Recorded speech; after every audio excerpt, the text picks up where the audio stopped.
Salam sejahtera, penuh bahagia. Salam jumpa pemirsa Dhamma TV dimanapun Anda berada. Berjumpa kembali dengan saya, Satna Dewi, dalam acara yang tentunya telah kita tunggu-tunggu bersama.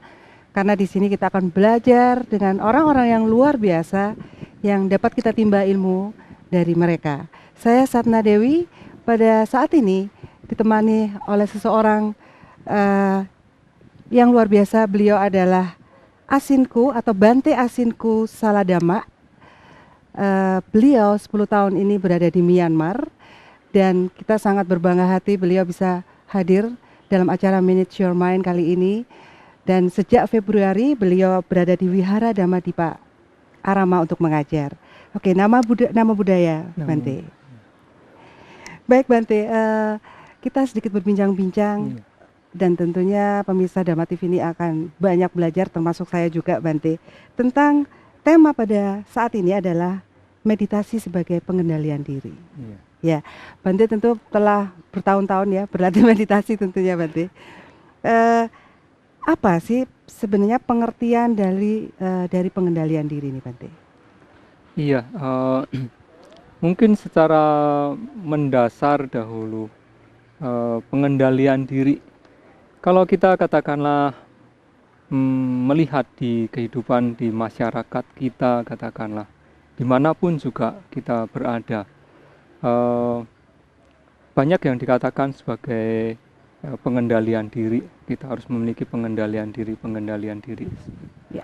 Nah, tetapi sebetulnya pengendalian diri yang bagaimanakah sebetulnya yang menjadi definisi katakanlah yang sesuai. Tentunya masing-masing orang katakanlah atau yang memiliki pandangan tertentu satu dengan yang lainnya, katakanlah dia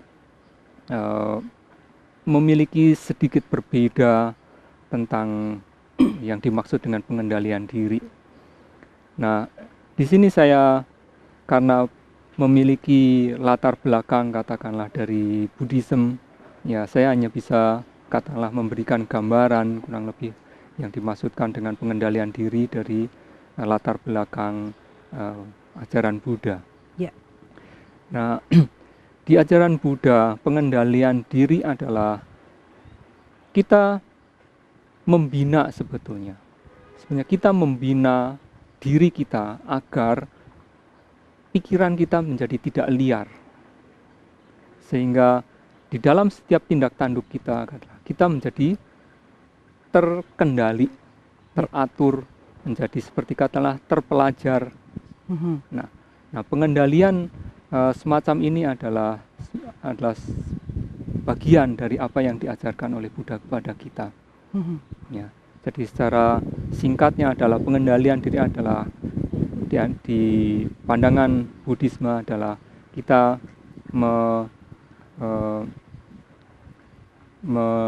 membuat pikiran kita menjadi terpelajar katakanlah sehingga tidak liar berpikir ke sana ke sini atau karena banyak terpengaruh oleh faktor-faktor luar. Ya. Kurang lebih demikian. Kemudian Bante, yang dimaksud dengan terpelajar itu kita juga berarti harus belajar ya? Dari situ kita harus belajar ya? Sebetulnya bagaimanapun juga siapapun kita memerlukan pendidikan. Nah, tetapi pendidikan ini bisa dikatakan pendidikan yang bersifat informal atau pendidikan yang harus kita dapatkan di bangku sekolah, katakanlah demikian. Ya, formal ya. Ya, kalau informal katakanlah dari sejak kita kecil dari orang tua, beliau mendidik kita untuk sebetulnya mengarahkan kita menjadi disiplin, menjadi terpelajar secara informal terlebih dahulu. Nah, baru kemudian ketika kita kemudian duduk di bangku sekolah, nah kita mendapatkan pelajaran-pelajaran yang mungkin katakanlah bersifat budi pekerti katakanlah untuk membuat pikiran kita tidak liar, terkendali diri kita dan sebenarnya pikiran kita terkendali. Jadi ada dua tingkat. Iya, Bante Kusala, mengapa kita harus mengendalikan diri Bante? Dan apa sih sebenarnya bahaya tanpa pengendalian diri ini Bante? Ya, kita perlu mengendalikan diri karena seperti yang baru saja saya katakan bahwa kita hidup di masyarakat, kita tidak hidup sendiri. karena kita hidup di masyarakat, maka kita harus bisa menjaga diri. Nah, menjaga di sini adalah bukan karena ada orang lain, tetapi juga dari pihak diri kita sendiri terkendali untuk katakanlah tidak mengganggu orang lain sampai terjadi hal-hal yang tidak diinginkan, katakanlah demikian. Nah, kalau kita tidak memiliki pengendalian diri, seseorang yang tidak memiliki pengendalian diri, sebetulnya sangat jelas sekali contoh-contoh kita yang kita bisa lihat katakanlah di masyarakat. Nah, terjadinya tindakan-tindakan kriminalitas katakanlah, segala macam bentuk kriminalitas, banyak sekali contohnya. Ya, pembunuhan, pencurian, segala macam adalah karena apa? Karena tidak adanya pengendalian diri. Nah, ini adalah bahaya sekali karena bukan hanya orang lain dirugikan, tetapi dari pandang Buddhisme adalah dia yang melakukan juga sebetulnya rugi sendiri. Dia memiliki kerugian yang sebetulnya lebih besar dibandingkan orang lain yang dirugikan. Nah, jadi bahayanya adalah sebetulnya semua menjadi tercakup di situ. Bukan hanya yang dirugikan, tetapi yang melakukan juga dia mendapatkan bahaya. Nah, bahaya ini adalah sebetulnya bahaya yang bersifat katakanlah bukan hanya seketika itu saja dari tindak kriminalitas katakanlah kemudian ditangkap oleh polisi dan sebagainya, tetapi kita harus mengingat lagi bahwa ada hukum yang disebut hukum karma, bahwa kita tetap saja harus suatu saat kita harus mewarisi dari perbuatan buruk yang kita lakukan. Pasti itu. Pasti Bante ya, tuntas mesti Bante. Iya.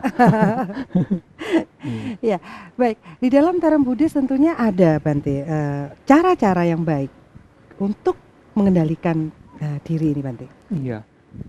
Nah, secara Buddhis saya bisa membagi sebetulnya ada 3 tingkat katakanlah. Tingkat-tingkat katakanlah tindakan yang nyata.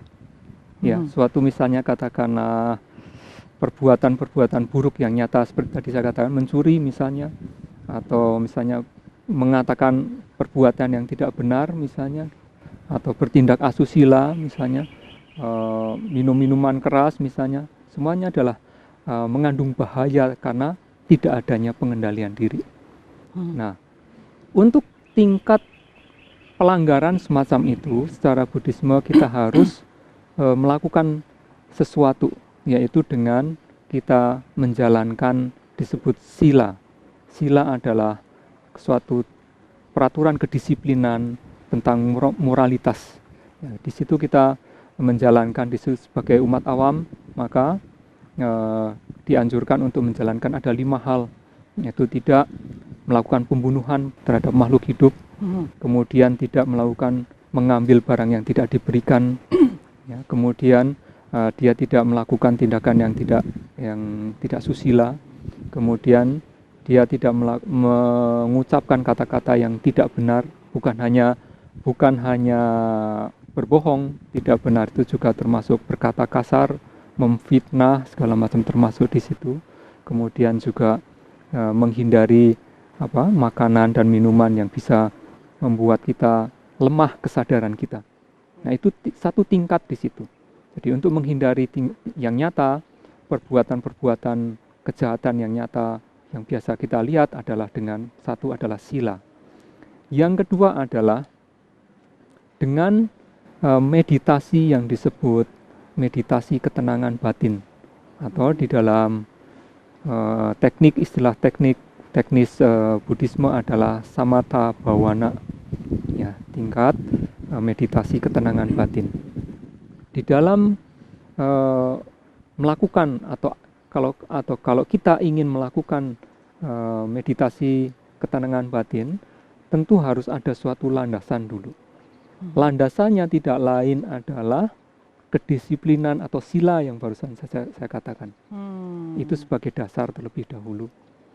Jadi dia harus memiliki sila yang baik. Kalau dia tidak memiliki sila yang baik, dia tidak akan bisa meningkat kepada pengendalian diri yang lebih tinggi. Yang di sini adalah pengendalian disebut dengan bermeditasi ketenangan batin. Nah, dengan meditasi ketenangan batin di situ, maka dia di saat bermeditasi, maka pikirannya hanya akan terarah pada satu objek. Dia tidak diizinkan pikirannya untuk katakanlah mengembara ke satu yang ini, satu yang itu, objek ini, objek itu, tidak diizinkan. Karena akan mengganggu dari pengembangan mental atau pikiran kita. Nah, ketika kita mendapatkan suatu tingkat ketenangan tertentu, maka menjadi pikiran kita menjadi terkendali hanya pada objek dan tidak terkotori oleh hal-hal yang buruk atau pengaruh dari luar. Ya, nah, di situ kita hanya terkendali di situ. Nah, tingkat yang ketiga adalah disebut dengan meditasi juga yang disebut dengan meditasi pandangan terang atau vipassana bhavana di dalam teknis Buddhis. Nah, dengan melakukan vipassana bhavana atau meditasi pandangan terang ini, maka pengendalian ini adalah pengendalian yang katakanlah tertinggi. Karena apa? Bukan hanya dia bersifat mengendalikan pikiran kita, tetapi dia juga bisa menuntun kita pada suatu tingkat pencapaian pengetahuan tertentu yang akan menghancurkan kekotoran batin. Nah, ini sangat penting sekali di sini. Jadi tingkat sila, kemudian dengan meditasi samatha atau ketenangan batin, kemudian dengan meditasi pandangan terang atau vipassana. Pandangan terang ini apakah sebuah kebenaran hakiki ya, Bante? Ada nggak istilah seperti itu, Bante? Sebetulnya yang kita lihat katakanlah dengan meditasi pandangan terang adalah ya katakanlah dengan kebenaran hakiki atau apa. Tetapi saya lebih cenderung mengatakan kita melihat dan akan mengerti realitas. Realitas apa di dalam suatu kehidupan itu. Nah, ini menjadi bahan pengendalian kita. Dengan meditasi kita mengendalikan di situ. Baik, Bante Kusala. Pembicaraan kita semakin seru tentunya, tetapi waktu yang membatasi kita sehingga kita akan break sejenak. Baik pemirsa Dhamma TV, tadi kita terlibat pembicaraan yang seru dengan Bante dan kita lanjut saja Bante. Tentunya masih di dalam acara Manage Your Mind dengan tema meditasi sebagai pengendalian diri. Baik Bante, kita tadi berbicara tentang ya kita sebagai orang-orang Indonesia atau orang Jawa itu memahami tentang adanya rasa, pikiran seperti itu Bante. Bagaimana menurut Bante? Apa sih sebenarnya rasa itu atau mungkin batin itu atau mungkin pikiran itu Bante? Letaknya. Ya mungkin kita terbiasa katakanlah di lingkungan masyarakat Jawa di sini dengan katakanlah dari orang-orang tua kita disebutnya kita harus punya rasa semacam seperti itu. Tetapi katakanlah secara Buddhism yang kita pelajari adalah bahwa di situ kita mengendalikan pikiran atau menjinakkan pikiran atau kita sebut to culture our mind. So how to culture our mind to become our mind really controlled, betul-betul terkendali, yaitu dengan to culture our mind. Mungkin apa sebenarnya bahasa Indonesianya yang tepat untuk to culture our mind? Saya kira mungkin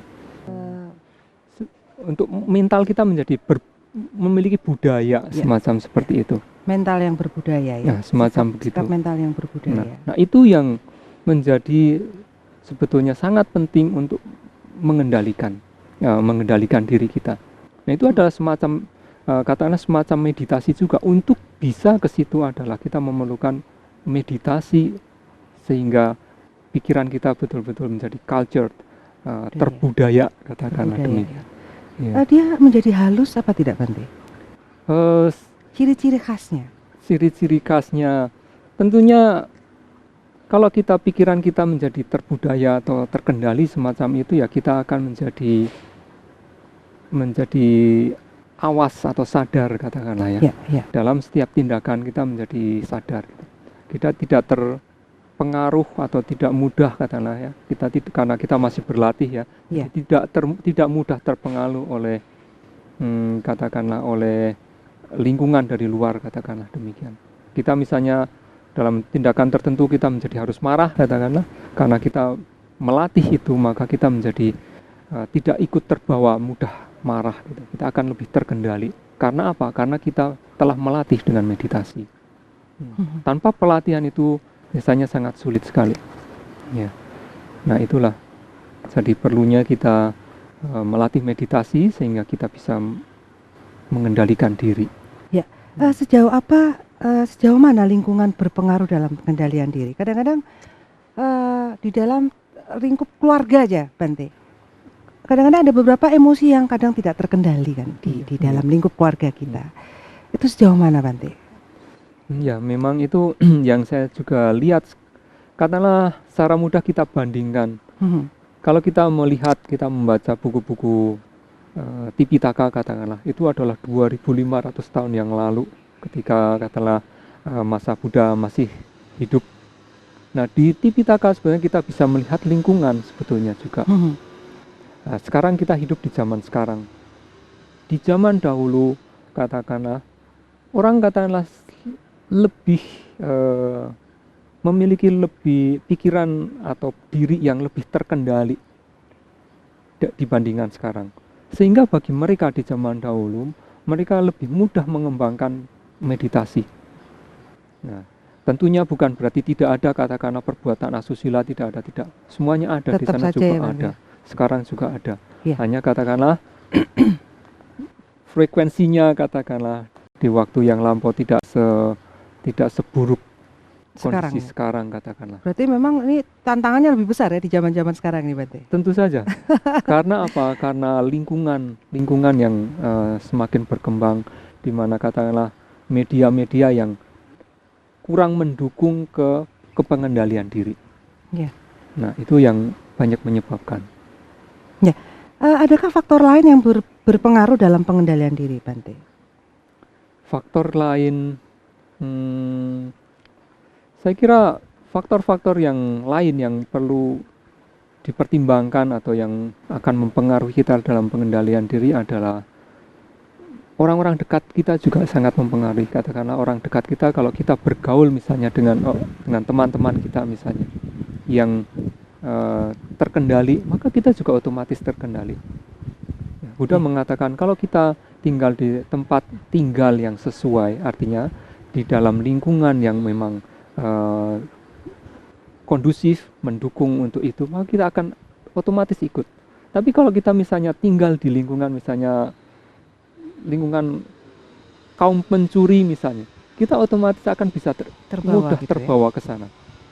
Nah, itulah maka pandai-pandai katakanlah kita menjaga diri, mengendalikan diri, maka harus kita imbangi dengan meditasi. Apakah yang paling penting dalam pengendalian diri ini, Bante? Yang paling penting dalam pengendalian diri adalah sebetulnya disebut perhatian murni. Perhatian murni atau di dalam teknis Buddhis adalah disebut sati, pengendalian perhatian murni. Susah ini, Bante. Sulit ya.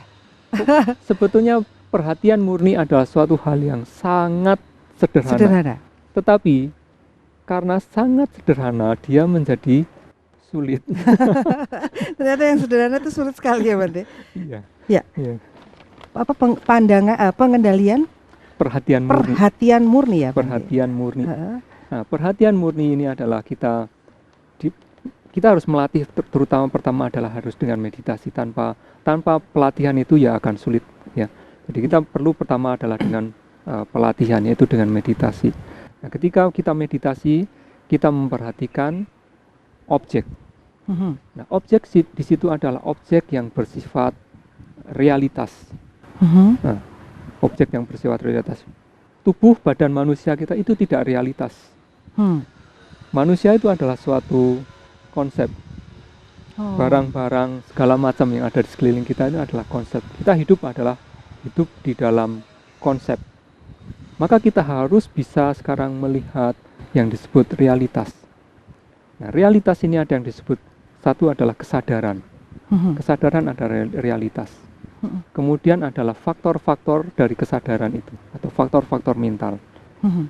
Ini juga adalah suatu realitas. Ya. Nah, kemudian adalah yang disebut rupa atau jasmani. Rupa atau jasmani itu adalah bukan ini, ada di sini tetapi bukan ini. Itu kita harus melihat dan menjadi sebagai objek dari perhatian murni. Ya. Dan satu lagi adalah yang disebut nibbana. Nibbana adalah sebetulnya tujuan akhir, tujuan tertinggi bagi umat Buddha. Nah, di situ kita akan melatih satu persatu. Katakanlah yang paling mudah adalah melihat dari jasmani atau materi. Kita harus bisa melihat dulu realitas di situ. Nah, kalau kita bisa melihat di situ, maka kita melihat bahwa tubuh badan jasmani kita ini sebetulnya hanyalah komponen, adalah gabungan dari sekian banyak materi, bergabung. Sehingga dengan pengertian tersebut, kita akan tidak menjadi melekat terhadap tubuh kita. Kita tidak akan menjadi sangat terlalu memanjakan katakanlah tubuh kita. Kita akan menjaga tubuh kita untuk bisa apa? Untuk bisa mengembangkan kehidupan kita dengan baik, tetapi tidak melekati tubuh kita. Kita melihat di situ. Nah, kemudian di tingkat yang lebih lanjut kita akan mengembangkan perhatian murni ini untuk melihat yang disebut kesadaran, yang disebut faktor-faktor mental dan sebagainya. Jadi perlu pelatihan yang cukup intensif sebetulnya. Ya, ini banyak larinya ke dalam ya Bante ya? Iya, sesuatu yang ke dalam. Iya.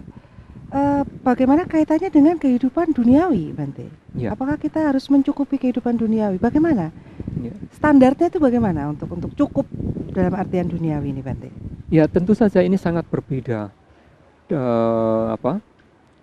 Ketika sedang meditasi, katakanlah intensif meditasi adalah kita hanya melihat ke dalam. Nah, sementara kita hidup di masyarakat. Betul. Nah, di hasil dari meditasi itu adalah yang harus nantinya dalam bentuk pengendalian diri, katakanlah, itu yang harus diterapkan di dalam hidup bermasyarakat. Kan? Sehingga katakanlah di antara sekian banyak dari televisi menyiarkan, mempromosikan sekian banyak produk-produk baru, ya, alat kecantikan bagi yang wanita, yang bagi yang pria juga semakin banyak mode, katakanlah demikian, maka kita akan bisa melihat dan membedakan antara yang disebut kebutuhan dan keinginan. Nah, sehingga di situ, sehingga kita bisa mengendalikan, terkontrol. Pikiran kita sudah mulai terculture di situ, terbudaya di situ, sehingga kita bisa memilah-milah kebutuhan, ini keinginan. Demikian. Ya. Tapi kalau ngomongin masalah kebutuhan dan keinginan, Bante, setiap manusia tentunya berbeda ya. Tentu saja. Punya standar-standar. Tentu saja. Kebutuhan misalnya, yang, dan itu wajar-wajar saja, Bante ya. Ya wajar saja. Hanya katakanlah sekarang misalnya saya, atau katakanlah kita melihat kedudukan dari strata sosial masyarakat. Misalnya saya berkedudukan sebagai misalnya kepala sekolah misalnya. Kebutuhan saya dibandingkan misalnya dengan seorang bupati misalnya berbeda. Seorang bupati misalnya ketika mereka misalnya diundang misalnya ke suatu pesta dengan menggunakan pakaian yang seperti kepala sekolah mungkin tidak tepat juga. Rasanya tidak pantas untuk di masyarakat. Jadi mempunyai standarnya sendiri-sendiri ya, Bante ya. Ya. Baik, Bante. Baik pemirsa, pembicaraan kita semakin seru dan tentunya kita akan kembali setelah break yang berikut ini. Baik pemirsa Dhamma TV, masih di acara Manage Your Mind bersama Sapna Dewi dan Bante Kusala. Kita membahas tentang meditasi, keperluan dari meditasi. Baik Bante, tadi kita berbicara tentang standar manusia ternyata berbeda-beda ya Bante, dan itu sebenarnya di dalam kehidupan duniawi yang berwarna-warni ini Bante, Ya. itu sah-sah saja Bante? Ya tentu saja sah-sah saja ya, hanya ya memang itu harus mengerti sejauh mana dia tadi yang saya katakan membedakan antara kebutuhan dan keinginan sehingga tidak semakin terpacu hanya untuk memenuhi keinginannya saja.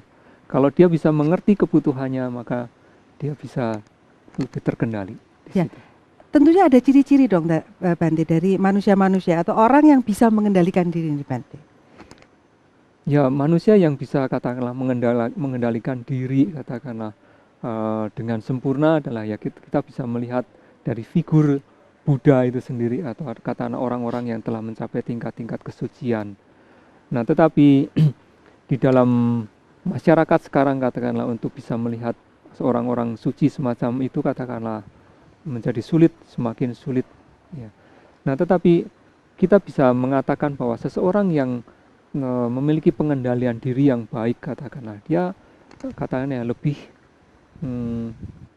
lebih bijaksana katakanlah ya dalam membuat suatu keputusan, kemudian di dalam perilaku tindak tanduk kesehari-hariannya juga akan menjadi lebih terkendali, lebih terlihat penampilannya juga. Tenang mungkin ya Bante? Ya mungkin ketenangan juga gitu, kemudian tidak suka katakanlah apa ya jahil gitu ya, satu bagaimana gitu ya. Oh gitu ya. Hmm. Jahil untuk guyon-guyon nggak boleh Bante? Orang yang terkendali biasanya sangat membatasi gitu ya, supaya tidak karena katakanlah guyon-guyon tapi bisa saja itu menjadi Perang ini Bante. Bisa menjadi Iya. perang gara-gara guyon ini ya Bante ya. Iya. Jadi dia lebih bisa berbijaksana dalam melihat itu. Iya, lebih terkendali ya. Ya. Baik, apakah meditasi bisa untuk mengendalikan diri ya? Tadi kita sudah bahas sebenarnya Bante ya. Iya, tadi sudah kita bahas sedikit sebagai pengantar tadi ya, meditasi untuk bisa mengendalikan diri. Jadi faktor yang pertama tadi adalah yang pelatihan kedisiplinan itu adalah bentuk yang sangat dasar sebagai landasan untuk kita bermeditasi. Nah, sekarang di dalam meditasi tadi yang pertama yang saya katakan adalah untuk mengendalikan diri adalah meditasi ketenangan batin. Nah, meditasi ketenangan batin atau samatha bhavana ini adalah dia akan mengendalikan pikiran kita katakanlah, mengendalikan diri kita terhadap apa? Terhadap suatu gangguan-gangguan atau godaan-godaan tertentu. Godaan-godaannya apa? Godaan-godaan ada di dalam batin kita. Banyak Bante. Nah, dia ada di situ. Jadi suatu ketika ada suatu kondisi yang pas gitu kan. Katakanlah misalnya sekarang ibu misalnya mulai shopping katakanlah gitu. Mulai ngelihat, ini baju ini bagus. Oh, itu lebih bagus. Oh, itu lebih bagus. Nah, dia mulai menggoda gitu. Yang itu saja, yang itu saja. Nah, kalau kita terkendali dalam meditasi ketenangan batin, maka kita juga menjadi di situ terjaga. Di situ terjaga. Ya, tapi dia belum bisa mentuntaskan sebetulnya. Kita mungkin kalau kalah katakanlah ya kita akan terbawa ke situ. Ya. Tapi itu suatu tingkat pengendalian diri. Nah, adalah yang paling tinggi yang saya katakan tadi adalah pengendalian diri melalui meditasi pandangan terang. Nah, karena di situ saya katakan juga bahwa meditasi pandangan terang akan bersifat menghancurkan kekotoran batin. Kekotoran batin ini misalnya apa Bante? Kekotoran batin misalnya adalah keserakahan kita. Ya. Itu adalah suatu kotoran batin. Rasa kebencian atau kemarahan kita itu adalah kekotoran batin. Kemudian juga kesombongan kita itu adalah kekotoran batin. Ya, jadi cukup banyak kekotoran batin di situ. Cemburu, iri, mungkin kikir ya. Macam itu. Nah, itu adalah tingkat yang tinggi karena apa? Kalau dengan meditasi pandangan terang kita bisa akhirnya mengerti sifat atau realitas yang sebenarnya dari katakan apa sih yang disebut kikir, apa yang disebut iri hati, maka kita menjadi terkendali. Kita cenderung tidak melakukannya. Kekotoran batin itu sebenarnya ada di dalam diri setiap manusia, Bante. Setiap orang ada. Dia ada unsur-unsur yang ada ya di Nah, dalam diri kita ya. Itu unsur yang ada dan bersifat laten, bersifat terpendam. Sekarang kita berbicara seperti ini. Kalau misalnya saya bertanya kepada ibu, ibu marah ya? Enggak. Yakin nggak ada marah? Sekarang nggak marah. Tetapi iya kan? itu ada. Sekarang tidak ada. Karena apa? Itu terpendam di sini. Tidak ada yang memicu ya. Tetapi kalau misalnya sekarang saya pukul ibu, langsung marah gitu kan? Iya. Karena apa? Karena itu sudah mulai dari sifatnya terpendam menjadi dia muncul. Muncul ya. Nah, sifat yang terpendam, kekotoran batin yang sifat terpendam itu hanya bisa dikendalikan, hanya bisa dihancurkan, hanya bisa dicabut ke akar-akarnya dengan meditasi pandangan terang. Nah, tetapi sifat marah yang muncul, misalnya saya mengucapkan kata kasar misalnya gitu kan, saya memukul misalnya. Nah, ini masih bisa dikendalikan dengan meditasi ketenangan batin. Ketika kita memiliki objek yang jelas, satu objek tertentu, kita masuk ke dalam objek tersebut, maka kita tidak akan muncul kemarahan di situ, tidak akan muncul keserakahan di situ, tidak akan muncul iri hati, tidak muncul kekikiran, kesombongan di situ tidak ada. Tetapi ketika kita keluar, itu masih ada. Karena apa? Belum dihancurkan oleh meditasi pandangan terang. Kalau sudah hancur, Bante, ya, apakah kita bukannya menjadi dingin? Itu tadi kan kayak sifatnya itu panas ya, Bante ya. Kalau kita rasain ya, panas, hangat ke panas gitu ya. Itu ketika hancur, apa kita bukan menjadi manusia yang dingin gitu, Bante? Gimana, Bante? Bukannya dingin, tetapi menurut saya sejuk. Oh, sejuk ya, sejuk, lebih enak sejuk ya. Jadi orang yang karena dia sudah memiliki pengetahuan yang sebenarnya dari realitas itu, ya. Keserakahan adalah faktor mental, ya. Kemudian kebencian adalah suatu faktor mental, kesombongan adalah suatu faktor mental, iri hati dan lain adalah suatu faktor mental, ya. Nah, kalau kita karena mengetahui sifat atau karakteristik dari itu, kita menjadi terkendali di situ, pikiran batin kita menjadi sejuk. Artinya kita tidak dipanas-panasi ya, dipanas-panasi gitu oleh hal-hal terpelajar ini tadi ya, Bante. Menjadi terpelajar ya. Betul. Nah, Bante, apakah tanpa meditasi kita bisa mengendalikan diri? Karena kan tidak semua orang pernah ya mengalami atau memahami meditasi ini. Bagi orang-orang, kebanyakan orang awam lah. Tapi ada loh orang-orang awam yang memang tenang gitu ya, orangnya tanpa meditasi. Bisa nggak sih, Bante? Secara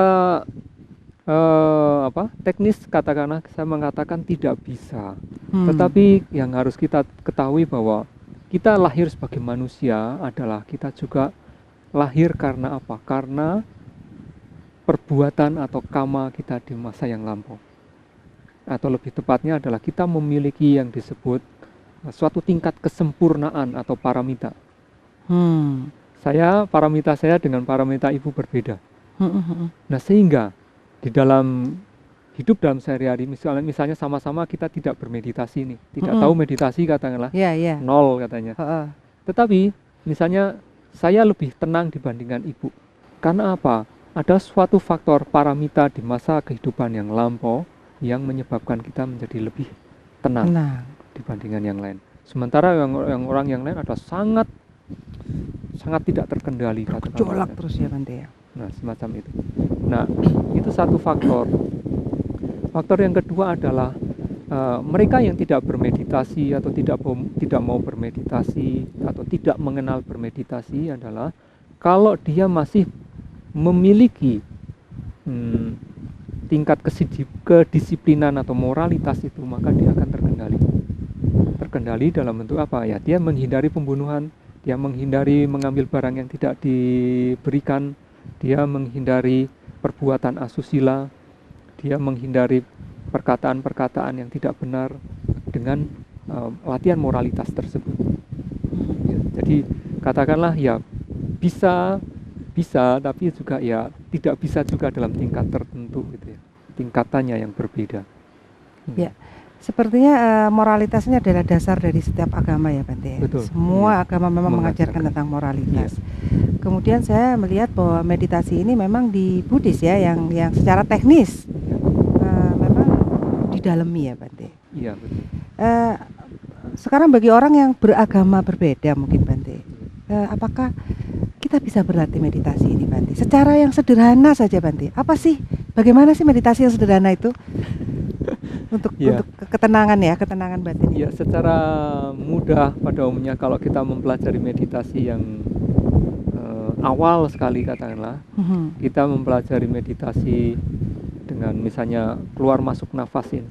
Kita memperhatikan ketika masuknya nafas, keluarnya nafas, sentuhan di sekitar di atas bibir atau di bawah hidung di sini kita perhatikan di situ.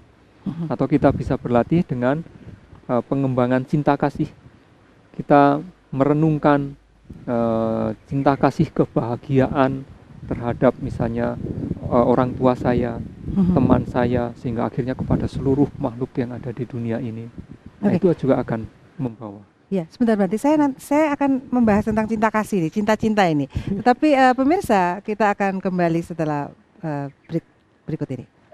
Baik pemirsa Dhamma TV dimanapun Anda berada, saya Satna Dewi kembali dalam acara Manage Your Mind bersama Bante Kusala Dhamma dalam tema meditasi sebagai pengendalian diri. Tadi kita membahas tentang meditasi yang sederhana saja yang bisa dilakukan oleh orang-orang awam mungkin ya dalam agama yang berbeda, mungkin dalam keyakinan yang berbeda. Tadi Bante katakan pengendalian dengan nafas, perhatian nafas ya Bante. Salah satunya kita bisa melakukan dengan melihat keluar masuknya nafas ini. Kayaknya sih sederhana ya Bante ya. Memang sederhana dan semua orang bisa melakukannya. Ya. Apa efek yang ditimbulkan kemudian Bante dengan mengendalikan nafas? Apakah kita terus-menerus selama beberapa menit atau berapa lama itu Bante untuk selama mungkin. Oh, selama mungkin ya. Jadi terus ke situ. Jadi selama mungkin kita bisa betul-betul melihat keluar dan masuk nafasnya. Jangan sampai pikiran kita katakanlah lari ke objek yang lainnya. Kalau kita bisa melihat keluar masuknya nafas ini terus menerus, setelah 10 menit kita tingkatkan hingga 1 jam katakanlah, nanti akan berkembang dengan sendirinya. Berkembang dengan sendirinya bisa sampai 1,5 jam katakanlah 2 jam. Sehingga pada suatu ketika kita akan masuk ke dalam suatu tingkat yang disebut tingkat pencerapan pikiran atau disebut jana di dalam teknis Buddhisnya. Jana atau pencerapan batin atau pikiran. Nah, di situ kita pikiran kita menjadi begitu tenangnya. Tidak ada kekotoran batin, godaan-godaan seperti keserakahan, kebencian dan lainnya yang akan muncul, tidak akan mengganggu. Semuanya tidak mengganggu di situ. Di dalam keadaan pencerapan pikiran semacam itu, maka kita betul-betul mendapatkan suatu ketenangan dan diri kita, batin kita betul-betul terkendali. Nah, itulah nantinya ketika setelah selesai bermeditasi katakanlah yang membawa kita di dalam kehidupan bermasyarakat adalah sedikit banyak membantu dalam pengendalian diri kita.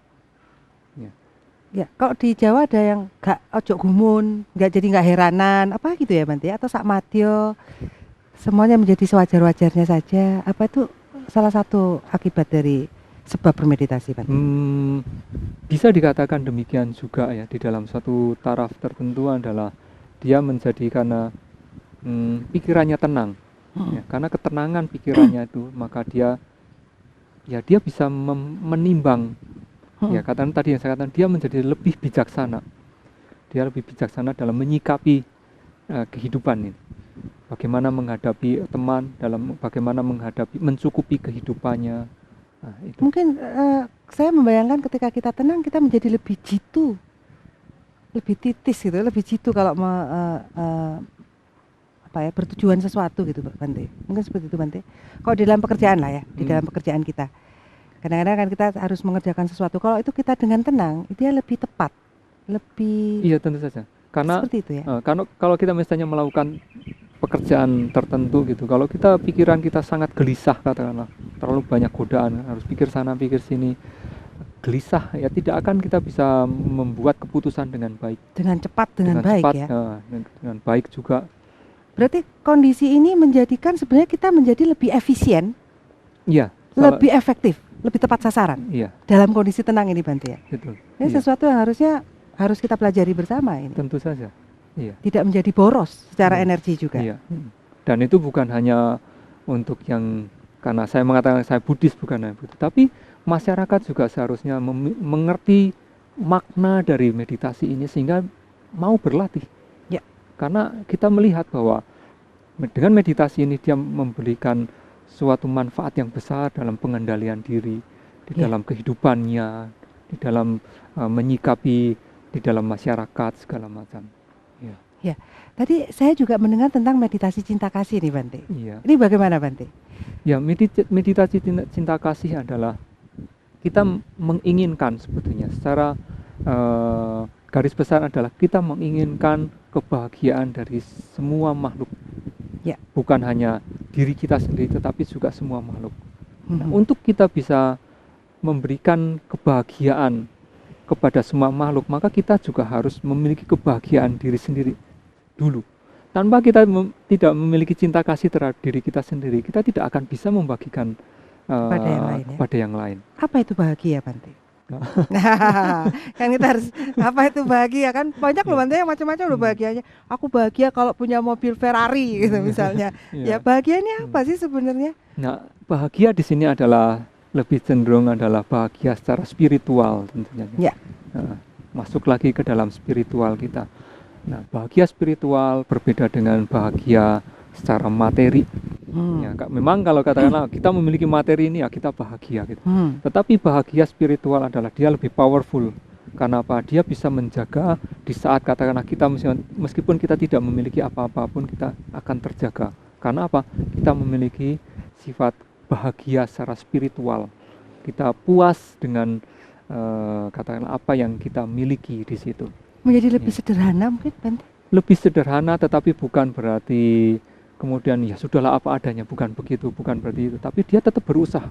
Dia berusaha menjalankan tugasnya misalnya demikian, apa yang dia lakukan sebagai pekerjaannya dia melakukannya dengan giat tetap seperti itu, tapi dia menjadi tetap memiliki menjaga kebahagiaannya dengan spiritualnya yang tetap bahagia di situ.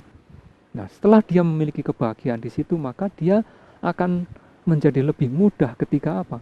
Dia menginginkan kebahagiaan orang lain. Teman-teman misalnya, teman sekerja misalnya, dia kelihatan bagaimana ada perasaan sedih misalnya, atau apa, kita bisa menanyakan kenapa, adalah dalam bentuk aktif, bukan lagi hanya sekedar dalam duduk meditasi cinta kasih memberikan kebahagiaan, tetapi akhirnya nanti dalam bentuk action, tindakan ya Bante. tindakan. Jadi mungkin kebahagiaan ini sesuatu energi yang positif. Ya. Dan ketika di sekitar kita itu ada yang berenergi negatif, dia kemudian mengalir seperti itu sebagai sebuah tindakan. Iya. Iya, Ya, Bante. dia memang Mengalir, kan? menjadi Energi itu. Memenuhi betul. Iya, seperti gitu. yang kurang di Seperti sekitarnya. dia misalnya dia ada kesedihan misalnya. Nah, kemudian kita berempati katakanlah dengan mereka. Nah, kemudian kita bisa meredakan kesedihan dia misalnya demikian, atau ketika dia dalam kondisi yang kurang bahagia, dalam kondisi kesusahan, nah, kita bisa kemudian dalam tindakan akhirnya kita juga bisa membantu meringankan katakanlah demikian. Membantu meringankan menjadikan orang bahagia, Iya. yang kemudian menimbulkan kita juga bahagia juga. Betul. Iya. Jadi kebahagiaan ini akhirnya terjadi sebuah siklus ya, perputaran ya, Iya. Bante ya. Iya. Iya. Seperti itu Bante. Nah itu tadi meditasi cinta kasihnya gimana Bante? Saya membayangkan apa ini? Kalau saya meditasi bayangkan apa ini? Kalau dalam duduk meditasinya tentu saja adalah objeknya cinta kasih adalah kita pertama merenungkan pertama diri kita sendiri. Semoga saya berbahagia, semoga saya bebas dari penderitaan, semoga saya bebas dari kesukaran, ya, semoga saya bisa katakanlah mempertahankan kebahagiaan yang telah saya peroleh. Nah, katakanlah dengan empat kata ini diulang-ulang terus. Semoga saya berbahagia, semoga saya bebas dari penderitaan, semoga saya bebas dari kesukaran, semoga saya bebas semoga saya bisa mempertahankan kebahagiaan yang saya peroleh gitu. Atau kalau misalnya terlalu sulit ya gitu ya, semoga saya sehat dan bahagia, semoga saya sehat dan bahagia, semoga saya sehat dan bahagia. Akhirnya setelah cukup, kita menjadi cukup tenang, kita melihat pikiran kita menjadi cukup tenang, maka kita segera akan kita limpahkan kepada orang lain. Kita pancarkan meditasi ini kepada orang lain. Ya, misalnya saya memancarkan kepada misalnya kepada guru saya. Semoga guru saya sehat dan bahagia. Direnungkan terus-menerus dengan memvisualisasikan atau mengingat lagi guru kita. Semoga guru saya sehat dan bahagia. Kemudian orang tua kita, kemudian teman-teman kita, sehingga akhirnya ke seluruh umat manusia, katakanlah demikian. Ya, baik Bante. Ini pelajaran yang sangat berharga bagi saya juga, tentunya bagi pemirsa di rumah tentunya ya Bante. Saya juga masih harus belajar tentang meditasi itu tadi, cinta kasih. Bante, ini karena waktunya sudah akan berakhir, tentunya Bante ada pesan-pesan Bante untuk pemirsa di rumah. Monggo, silakan. Iya, hal yang penting adalah dalam kehidupan kita, bahwa kita tidak terlepas di dalam bermasyarakat. Kita selalu berada di dalam kehidupan bermasyarakat, karena kita adalah manusia, adalah makhluk sosial, dikatakan demikian. Maka di sini adalah seperti yang tema kita bahas pada hari ini adalah dengan meditasi untuk pengendalian diri, bahwa meditasi adalah suatu hal yang harus menjadi dijalankan, katakanlah bukan hanya sebagai saya sebagai umat Buddhis, tetapi juga bagi pemirsa sekalian, baik yang berumat agama yang lain juga. Karena apa? Karena meditasi ini memiliki manfaat positif yang banyak sekali dalam menunjang kita mengendalikan diri, di dalam kita untuk bermasyarakat dengan baik, di dalam kita menjadi orang yang tertib, katakanlah, menjadi terpelajar, pikiran kita menjadi jinak, terbudaya. Nah, ini adalah suatu hal yang perlu diingat, sehingga bagi masyarakat juga akan menjadi tergerak pikirannya untuk melatih meditasi ini, melatih pengembangan batin ini agar menjadi orang yang betul-betul terkendali, tidak terberontak pikirannya, atau tidak liar, katakanlah demikian, sehingga menjadi betul-betul membina kehidupan masyarakat di dalam lingkungan, di dalam negara ini, sehingga negara kita juga bisa menjadi masyarakat yang cultured mind with culture mind. Dan tentunya dengan pengendalian diri kita menjadi lebih efisien dan efektif. Betul. Oh iya, betul tadi. Sangat efisien dan efektif kita dalam mengambil keputusan, di dalam melakukan tindakan-tindakan juga akan menjadi demikian. Ya. Mungkin bagi teman-teman kita yang awam, ya, bisa berlatih di wihara sini, Bante? Ya, tentu saja. Karena yang disebut meditasi adalah bukan milik orang Buddha saja, tetapi adalah bagi masyarakat.